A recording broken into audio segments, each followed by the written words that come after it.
It is Easter weekend, so I was originally planning on taking down the outhouse today, but I don't want to have to use any heavy machinery, jackhammers, circular saws, grinders, anything like that outside on a weekend where people are trying to enjoy themselves and have a nice little break. What I'm going to do instead is I'm going to strip the wallpaper from these two rooms. So these are the rooms where there's going to be an opening here behind me, just to double the width of that door, basically. And then there's going to be the one over here, like 1.8 meters along this wall, is going to be opened up. So it's going to be a really nice open space going into the what will be the kitchen from the what will be the dining room. Such a beautiful sunny room as well. It's going to be great to get this light through into that back room, and also just get rid of this wallpaper behind me that's horrible. And then the other one is the green room. So I've been doing some really cool AI exploration around interior design and architecture and things like this. So I'm very excited about being able to inflict my design ideas on this house. I think it's going to be good. I think there's going to be a lot of sort of pseudo-conservation stuff, a lot of maintaining the original features while also bringing a lot of just nice new stuff in, which I think is going to be great. Today, the goal is to try and get rid of as much of the wallpaper as possible and just strip it off the walls. I'm not going to be here tomorrow because it's Easter, but I will be back on Monday to try and finish the job. Going pretty well so far. Got the entirety of this wall off. It was covered in a very thick waterproof paint, and the wallpaper itself is this kind of wood chip pattern, textured. That's probably not showing up to the camera, but the wallpaper itself, it was very well stuck to the wall, but that waterproof paint has actually saved the wall from the cat spray. So I'm really pleased. I don't think I'm going to need to replaster this room. It doesn't really smell too bad at the moment either. However, I do have a slight issue with this corner. I don't know if you can see, but basically we have these sections where it's sort of, yeah, I mean, it's not really very good, is it? I'm not really sure what to do about this. I think so, maybe just like chipping it all off, pulling it back, and then just, oh god, once you start, it's so hard to stop. The reason that this has happened is basically, well, it's kind of twofold. For a start, there's a damp problem.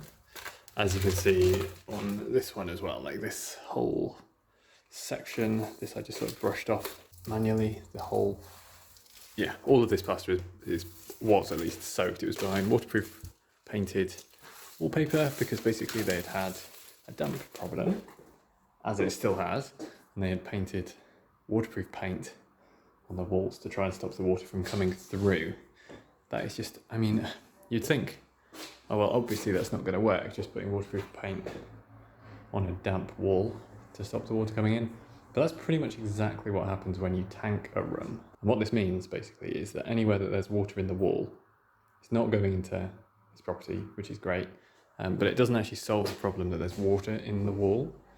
You have all of the same damage happening to the bricks, you just don't get to see it. So that is something I need to deal with. However, it's only a little corner, and I think a large part of that problem is actually because my gutters are overflowing. Managed to get all of the wallpaper off as needed, and I just wanted to like sketch out approximately where this opening is on this wall. Like this is actually, I don't know how long this wall is. So the wall is 3.8 or around about 12.5 feet.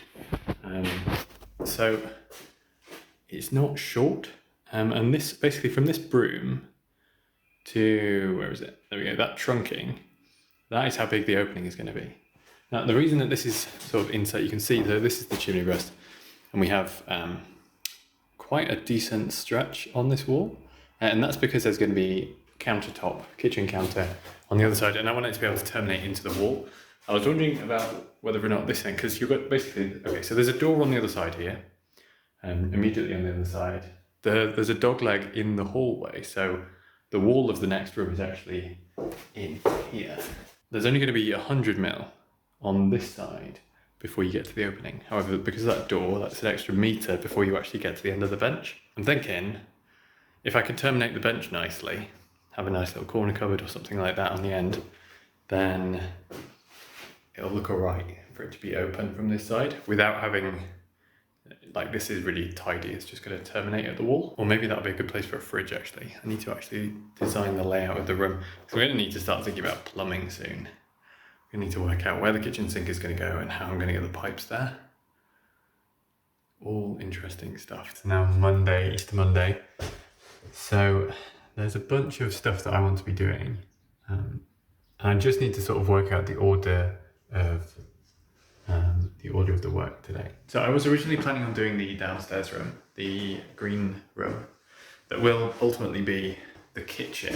However, I realised that that wall job is not like until, I don't know, is it phase 3? So I've got the roof to happen, actually maybe it's phase 2, but basically it's not the first thing that's going on. So I need to actually be taking off all of these plasterboards and cheeks inside the roof space, because if I don't do it, the roofer has to do it, and that means I'll get charged.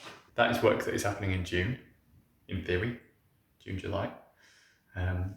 So that's what I'd like to do today, is hit this room, the yellow room, get down as much of this plasterboard as possible, maybe strip some of this wallpaper as well. It's really horrible. And I was thinking as well that I might do some of this white room as well, which will be the office. This wall behind me, that is taking a lot of the weather, because I've got a window right there. This is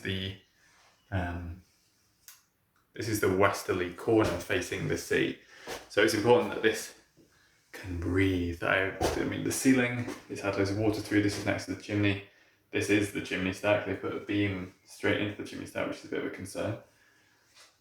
So there's all sorts of things in here which need work. But this room isn't being dealt with until next spring. So I've got a year until this one gets handled. However, I do not want the walls to just be sat wet for 12 months. So I would quite like to try and take up, they've got hardboard on this wall to try and stop the water coming in, I'm guessing. But the obvious problem with that is that it's just holding water behind it. So that's what I want to do today. Mostly on the other room. Maybe just come in here with a crowbar and pry those bits off the wall. And that should be enough for today. That came down actually surprisingly easily. It was quite a big sheet. Once I got my hand in, like once there was a hole big enough for me to kind of yank on it and get the nails out as I went, it was it came down really easily. Although you can see, looking at it, just how damp that is. That is a problem. Jesus, that slug. Okay, yeah, there's literally a slug living inside my wall. That's interesting. Well, I'm gonna need to deal with him. Anyway, the point is, this is a wet wall, but now it can just air out. We need to hoover it, give it a brush. Might bring up some steel brushes. This is literally a root. So there's roots coming down. There's a tree growing in my chimney. All sorts of things that you don't necessarily want on the 3rd floor of your house. I was just taking that slug outside and look what I saw. Oh, ah! The corner is cut off this door. Not for no reason. It's so that it joins up to the slope of the other staircase going down into the basement. How cool is that? Tiny little details. I literally never noticed that before. You can see the stuff that's coming out of here is like 15mm Kingspan insulation backed plasterboard. So yeah, 15mm at the moment, and I'm going to be going up to maybe 40 or 50, I think. I'm not actually sure. I'll have to find out, but it should be just a lot better what we're going to be doing to this. Might not be up to modern standards of ultra sealed, ultra hot houses, but it will be a big improvement to what we have now, and it will be appropriate for the house. So often when you get the very well insulated buildings, especially if you do it with these old ones, they just end up with damp problems. Here we go, it's all done now. That ceiling is off and it's all tidied. I got everything back down to the tip. So all the plasterboard is gone. I was a little bit worried actually, because I booked a skip and they said that I could only have like 10% of the volume of the skip as plasterboard. Pretty much everything that I need to get rid of is plasterboard, with the exception of some bricks. But I thought this was quite interesting. So for some reason, so this is the dormer window here. And here are the 2 cheeks. So if you think of this from the outside, you've got a sloping roof, and out of that roof is sort of positioned a little shed shape. with a window at the front of it. This and this, these two cheeks do not match. You can see that one of them has been felted. So felt is what we put inside roofs. So the construction of a roof, basically you have your main, I think it's called rafters, and then you've got your beams, so your battens that go on. And this is all on top of your main house beams. Generally, with a modern build, you would do your rafters and then you would felt, which would be held on with the battens. And then on top of that, obviously the battens are there so that you can pin your slates or your tiles or whatever roof you're putting on there. In Victorian times, they didn't have felt. So the reason we use felt is because it's waterproof. So any water that makes its way around the slates or the tiles, it goes onto the felt basically, and it runs down and out, which is great. Very waterproof, very durable. That's what you want. My roof leaks because the Victorians didn't have felt. They had this stuff here that I don't actually know what it's made of. It seems very chalky. I would assume it's a lime-based sort of mortar. It sets quite soft, so very high calcium, very high lime content, calcium carbonate content.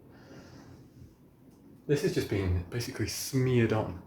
So they've put on all of the slates, pinned these onto the battens, and then they've just smeared in between the rafters, in between the battens, sorry, with this lime-based stuff. It's quite interesting, but obviously as the slates move, and they will move because in winds they're going to shake, when it rains and hails they're going to shake, there's a lot of things that make slates shake on the roof. And this is also why it's important that you use copper nails instead of cast iron or steel nails, because if you use just like a galvanized steel nail to hold on a slate, the slate's going to shake in the wind, and then it's going to get through that galvanized coating on the outside of the nail, and the nail's going to rust. Your slates are going to slip off. With a copper nail, the copper nail has enough give in it. For a start, it's not going to rust through, but it also has enough give in it that it can account for that movement, that vibration. It can just move with the slates. So copper nails, that's important, and felt. These days you want felt, not this stuff. But I just thought it was interesting because you can see it obviously in the construction of the dormer up here. There's some definite holes where you can see outside, but that's kind of what you expect with an old Victorian house like this. That is me done for today. The next thing I need to do is just the other one, the front attic room, and then this will all be ready basically for the roofer to come and replace my roof and rebuild my dormers. And then I will actually be waterproof from above, which is going to be amazing. So there we have it. I will catch you in the next one.